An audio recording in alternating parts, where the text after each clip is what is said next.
مرحبا بكم يا عشاق نادي الرجاء الرياضي.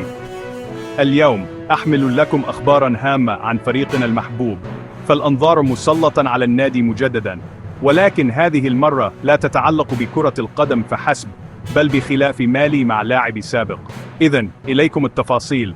طالب إسماعيل مقدم، لاعب السابق في صفوف الرجاء، بمستحقاته المالية المتأخرة والتي تبلغ مبلغا كبيرا قدره 3.4 مليون سنتيم.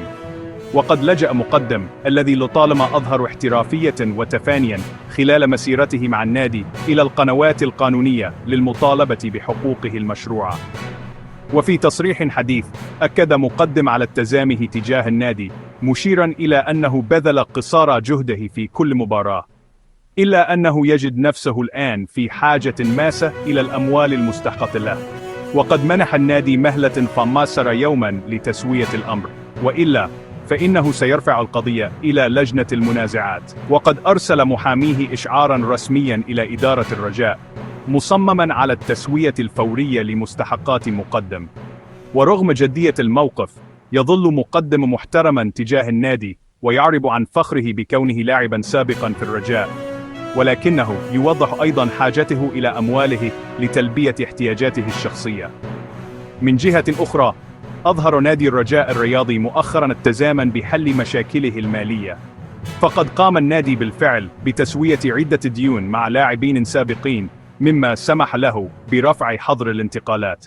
وهذا الصيف تعاقد النادي مع مواهب جديدة مثل مهدي لحرر وهلال فردوسي واللاعب التونسي هاني عمامو.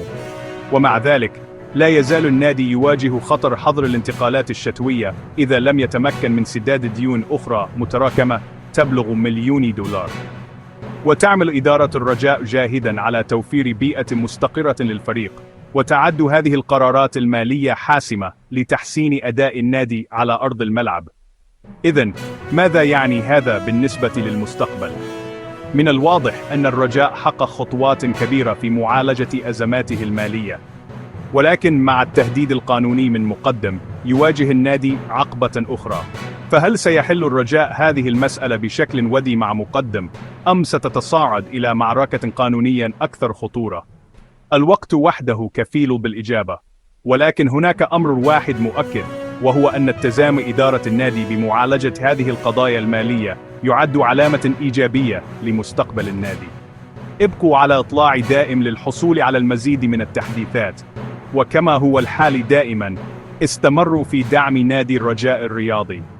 لا تنسوا الضغط على زر الإعجاب والاشتراك وتفعيل جرس الإشعارات للحصول على آخر الأخبار. شكرا للمشاهدة.